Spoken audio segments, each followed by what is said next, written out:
Hello बच्चों, तो आज हम पढ़ेंगे विद्युत धारा के रासायनिक प्रभाव। विद्युत धारा क्या होती है ये हमें पता है कि किसी भी इलेक्ट्रॉन और के बहाव को हम विद्युत धारा बोलते हैं। तो हमने जैसे कि हम जानते हैं दो प्रकार के वस्तुएं होती हैं जिन्हें हम सुचालक या अचालक बोलते हैं। सुचालक कौन सी वस्तुएं होती हैं? हम जैसे ठोस वस्तुओं का उपयोग करते हैं तो हमारा प्लास्टिक हो गया या रबर हो गया, ये हमारी अचालक वस्तुएं हैं। और यहीं पे अगर हम कोई मेटल ले लें जैसे कि तांबा, सिल्वर, ये हमारी होती है सुचालक।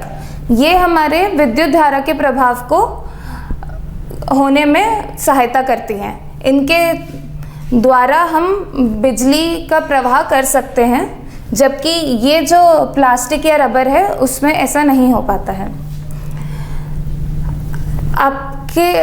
कभी आपने देखा होगा कि कई बार ऐसा बोला जाता है कि गीले हाथ से हमें कोई भी इलेक्ट्रिकल अप्लायंस या विद्युत परिपथ को नहीं छूना है। ऐसा क्यों बोला जाता है? क्या हमारे द्रव भी या पानी भी विद्युत धारा का प्रवाह होने में समर्थ हैं? तो आइए आज हम वो जानते हैं।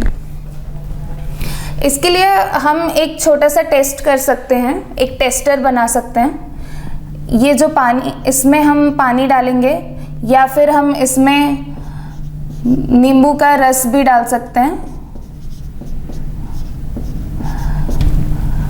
इसमें हम एक तार लेके उसको बैटरी में अगर लगाएंगे और यहाँ पे हमारा ये बल्ब है, बल्ब और इसका परिपथ हम अगर पूरा करते हैं तो ऐसा देखा जा सकता है कि हमारा जो बल्ब है, जो टेस्टर बल्ब है, ये जलेगा। ऐसा कब होगा? जब हमारा ये विद्युत का परिपथ है पूरा होगा, तभी ऐसा हो सकता है। इसका यही तात्पर्य है कि हमारा जो विलयन है, जो नींबू का रस है, ये एक पूरा पाथ प्रोवाइड कर रहा है जो हमारा टेस्टर है उसको, और इसलिए विद्युत का प्रवाह हो पा रहा है। अभी हम इसी की जगह अगर नींबू के रस को आसुत जल, जो कि डिस्टिल्ड वाटर होता है, उसको यूज़ करें या नमक का घोल यूज़ करें या शहद यूज़ करें तो सबका अलग अलग हमें नतीजा मिलेगा। ऐसा हम देख सकते हैं कि अगर हमने आसुत जल यूज़ किया, डिस्टिल्ड वाटर किया यूज़, जिसमें कोई भी पार्टिकल्स नहीं होते हैं, मिनरल नहीं होते हैं, तो वहाँ पे ये जो टेस्टर बल्ब है हमारा, ये नहीं जलेगा। ऐसा इसलिए क्योंकि जो हमारे कण हैं, जो हम विद्युत धारा को होने में समर्थन कर रहे हैं, वो नहीं रहेंगे। वही नींबू के रस में वो कण विद्युत का परिपथ पूरा कर देते हैं। अब हम देखते हैं कि विद्युत धारा के रासायनिक प्रभाव क्या होते हैं। तो अगर हम एक बीकर में या नमक का घोल बना के डालते हैं और उसमें हम बैटरी लगा के दो तारों को जोड़ते हैं, जिसमें एक हमारा अगर एनोड बोल सकते हैं और एक कैथोड, और ये हमारा नमक का घोल है, तो इसमें अगर हम सेल को ऑन करके, बैटरी को ऑन करके देखेंगे तो हमें यहाँ पे कुछ बुलबुले दिखाई देंगे, एनोड में अलग और कैथोड में अलग। ऐसा क्यों होता है? ऐसा इसलिए हो रहा है क्योंकि जो हमारी विद्युत धारा है, जो हमारा इलेक्ट्रिकल करंट फ्लो हो रहा है, उसमें उस प्रभाव पड़ रहा है जो हमारा नमक है, जो कि हमारा सोडियम क्लोराइड का सॉल्यूशन होता है, जिसको हम NaCl भी बोलते हैं, सोडियम क्लोराइड। इसमें से होके गुजरता है, और जब भी ऐसा होता है तो वो जो हमारा विलयन है वो अपने अणुओं में टूट जाता है। तो हमें Na अलग पॉजिटिव और Cl नेगेटिव धनात्मक और धनात्मक अणु जो हैं वो अलग अलग मिलते हैं, और उसी के कारण हमें एनोड में और कैथोड में बुलबुले दिखाई देते हैं। इसी सेम चीज़ को हम एक आलू के साथ भी एक्सपेरिमेंट करके देख सकते हैं। जो आलू है, आलू में भी अगर हम एक बैटरी लगाएंगे और हमारा बल्ब टेस्टर लगा के देखते हैं तो कुछ समय बाद देखेंगे कि इसका रंग बदलने लगेगा। यहाँ पे नीला रंग का हमें नीला रंग दिखेगा। ये भी एक रासायनिक प्रभाव ही है जो हमारे करंट के द्वारा आ रहा है, और वो जो आलू के अणु हैं छोटे छोटे उनको अलग अलग विभाजित कर रहा है। हम अपने इस अपैरेटस को वोल्टामीटर बोलते हैं। वोल्टामीटर का काम होता है कि वो जो हमारे विलयन है या कोई भी हम रासायनिक प्रभाव देखना चाहते हैं तो उसको सुचालक तरीके से होने देता है। विद्युत लेपन, विद्युत लेपन एक प्रक्रिया होती है। विद्युत लेपन में हम हमारे जो विद्युत धारा का प्रभाव है, रासायनिक प्रभाव है, उसी का उपयोग करके हम कई अपने जो सामग्री हैं उनमें लेपन करते हैं। जैसे कि देखा होगा आपने कई बार जो हमारे गोल्ड के या फिर सिल्वर के ऑर्नामेंट्स रहते हैं, ज्वेलरी रहती है, उसमें सिर्फ प्लेटिंग होती है, वो पूरा गोल्ड का नहीं बना रहता है या पूरा सोने का तांबे का नहीं बना होता है। उसमें सिर्फ एक परत हम लगाते हैं सोने की या सिल्वर की, सिर्फ एक परत होती है। तो ये चीज़ हम हमारे इसी जो पूरा फिनोमेना है, जो ये प्रक्रिया हो रही है, उसी से करते हैं। इसमें हम क्या करते हैं, जैसे कि एक कॉपर सल्फेट का हमने विलयन लिया एक बीकर में, इसमें हमने एनोड लगाया है और कैथोड की जगह पे हमारा तांबे की प्लेट ली है। तांबा मतलब कॉपर ही है हमारा, तो कॉपर की एक प्लेट ली है। ये हमारा वो प्लेट है जिसको हमें जिस पे लेपन करना है, और ये कॉपर सल्फेट का सल्यूशन है। तो अगर अभी हम बैटरी से इस पूरे सर्किट को कंप्लीट करेंगे तो यहाँ पे क्या होता है कि जो हमारा कॉपर सल्फेट है CuSO4 रहता है, ये Cu पॉजिटिव और SO4 नेगेटिव, ये दो अणुओं में विभाजित होता है, ऋणात्मक और धनात्मक अणु।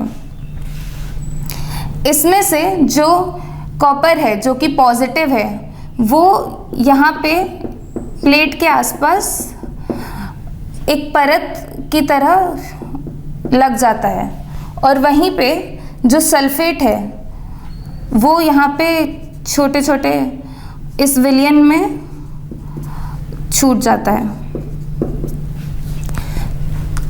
अभी इसमें कॉपर की हमने अलग से प्लेट क्यों लगाई है, क्योंकि ये जो सल्फेट है ये अकेला तो रह नहीं सकता, तो इसके साथ रिएक्शन करने के लिए हम कॉपर की प्लेट लगाते हैं। तो इस प्लेट में से कॉपर के अणु वो हमें मिलने लगते हैं इस सॉल्यूशन में, और वो वापस से कॉपर सल्फेट सॉल्यूशन बनाते हैं।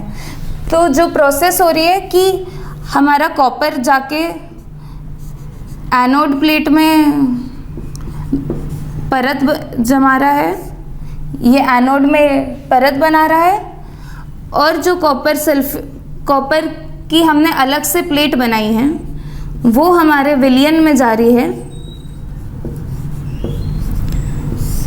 विलयन में वो हमारे सल्फेट के साथ मिल रही है और वापस से कॉपर सल्फेट का सल्यूशन बना रही है, और ये कॉपर सल्फेट वापस विभाजित होके हमारे एनोड प्लेट में जा रहा है। तो ये जो पूरी प्रोसेस है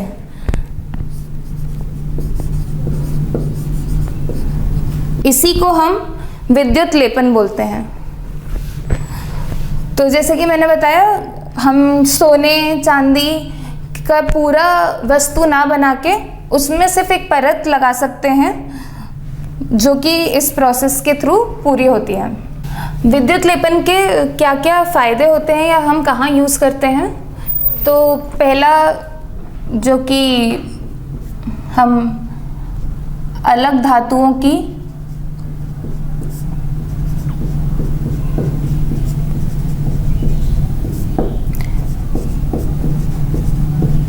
परत बना सकते हैं।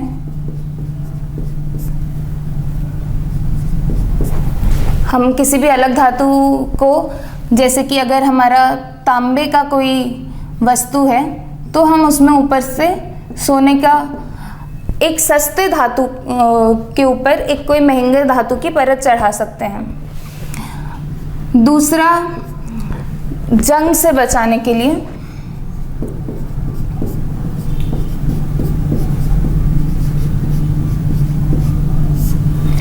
जंग से कैसे बचाया जा सकता है? जैसे लोहे की कोई भी वस्तु हो गई हमारी, तो अभी लोहे की वस्तु अगर पानी में रखते हैं, बारिश में रखते हैं, तो उसमें जंग लग सकती है।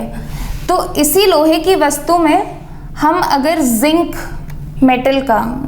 जो हमारा मेटल होता है, उसकी परत चढ़ा देंगे, तो ये जो हमारा लोहा है ये जंग लगने से बच सकता है, क्योंकि जो हमारा जिंक है उस पे पानी या बारिश का कोई प्रभाव नहीं पड़ता है। तीसरा हमारा उपयोग हो सकता है कोई अलॉय बनाने में।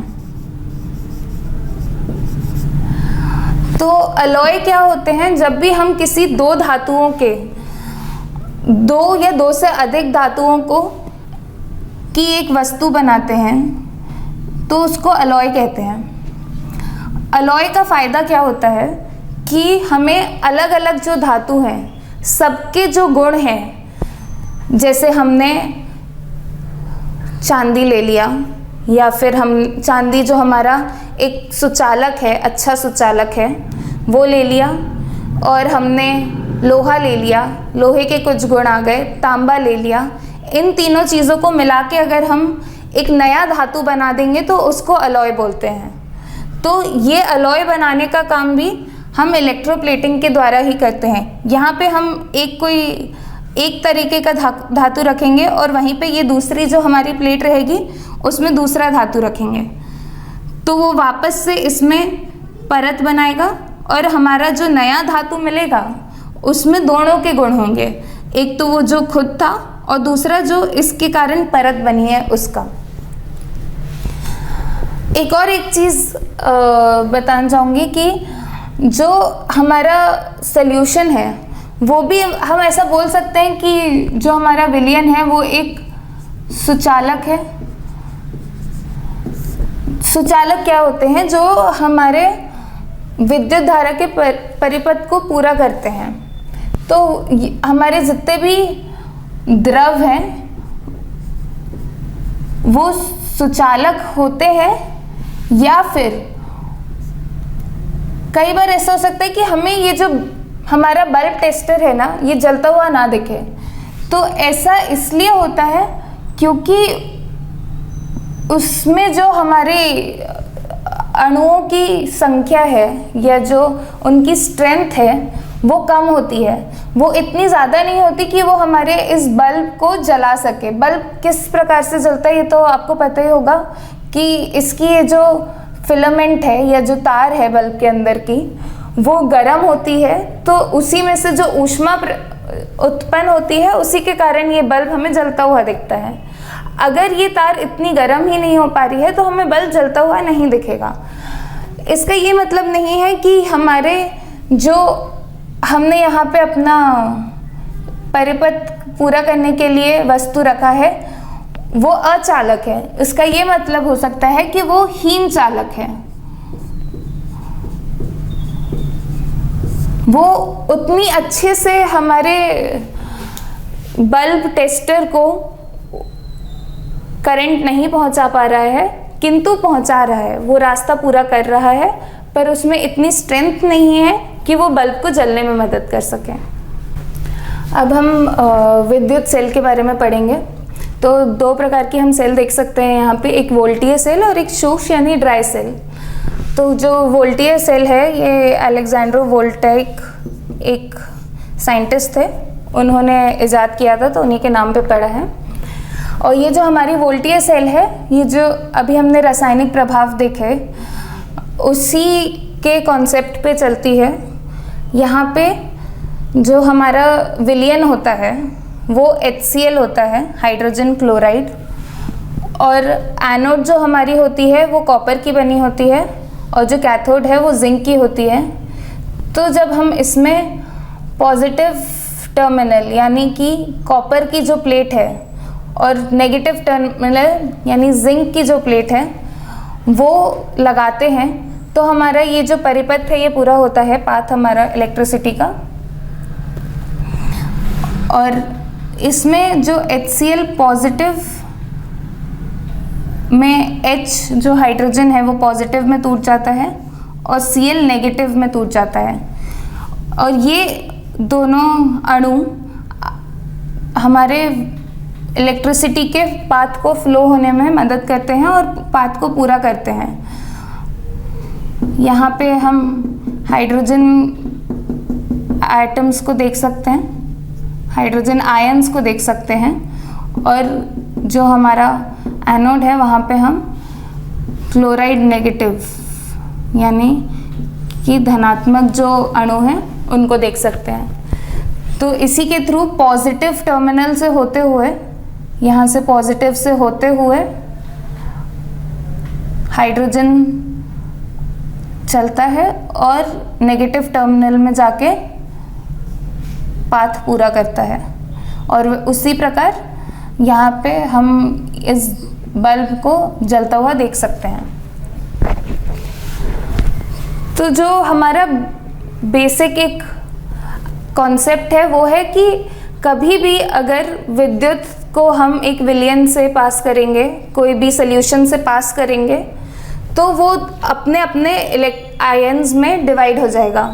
आयंस अणु पॉजिटिव नेगेटिव धनात्मक ऋणात्मक अणुओं में डिवाइड हो जाएगा और वो एक पूरा पाथ प्रोवाइड करेगा, और हमारा जो सर्किट है वो पूरा होके हमें सेल का उपयोग हम यहाँ पे देख सकते हैं। वैसे ही एक ड्राई सेल होती है। ड्राई सेल में क्या होता है, इसमें हम कोई सॉल्यूशन तो यूज़ नहीं करते हैं। एक पीतल की या ब्रास जिसे बोल सकते हो आप, ब्रास की ऊपर परत होती है और यहाँ पे कार्बन की रॉड होती है।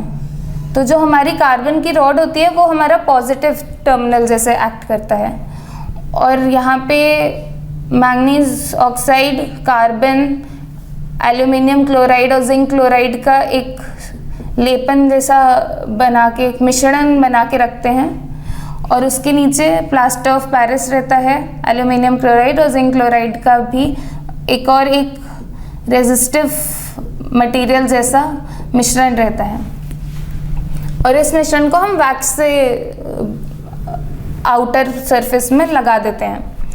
तो इसमें भी ये हमारी जो हम सेल देखते होंगे, ऐसी एक ऊपर पीतल की परत रहती है, ये पॉजिटिव हो जाता है, ये नेगेटिव हो जाता है। नेगेटिव इसलिए क्योंकि यहाँ पे जो हमारे अणु हैं वो हमारे इलेक्ट्रॉन्स आयंस पॉजिटिव नहीं देंगे, तो ये नेगेटिव लेयर हो जाती है, और इसको बैटरी बनाने के लिए हम पॉजिटिव को नेगेटिव टर्मिनल से जोड़ते जाते हैं। तो ये हमारा एक बैटरी का रूप ले लेती है।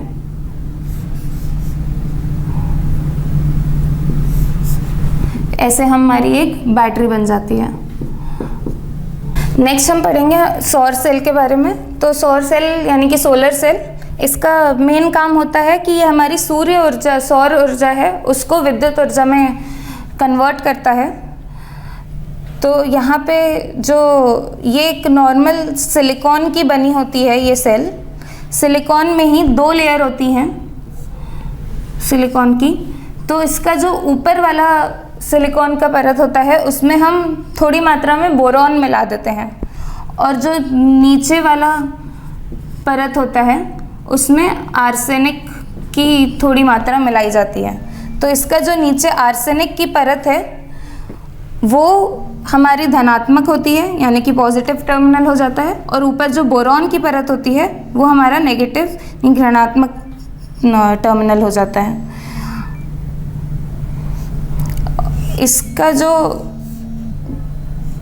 पॉजिटिव और नेगेटिव है उसको, जैसे कि हमने इस सेल में बैटरी में देखा था लगा रहे हैं, वैसे ही लगाते हैं और इसकी ऊर्जा जो हमें प्राप्त होती है उसको बढ़ा सकते हैं। बटन सेल होती है, आपने देखा होगा छोटी सी, तो ये बटन सेल भी हमारी या तो एल्यूमिनियम या जिंक की पॉजिटिव लेयर बनाते हैं, धनात्मक पॉइंट होता है, और उसमें नीचे हम जो सिल्वर ऑक्साइड होता है या मर्क्यूरिक ऑक्साइड होता है उसकी लेयर बनाते हैं, और वो भी सेम जो हमारी ड्राई सेल है उसी की तरह एक्ट करके हम बैटरी बना सकते हैं। आशा करती हूँ आपको ये समझ आया होगा कि क्या हमारे रासायनिक प्रभाव होते हैं, और ये आप समझ गए होंगे। धन्यवाद।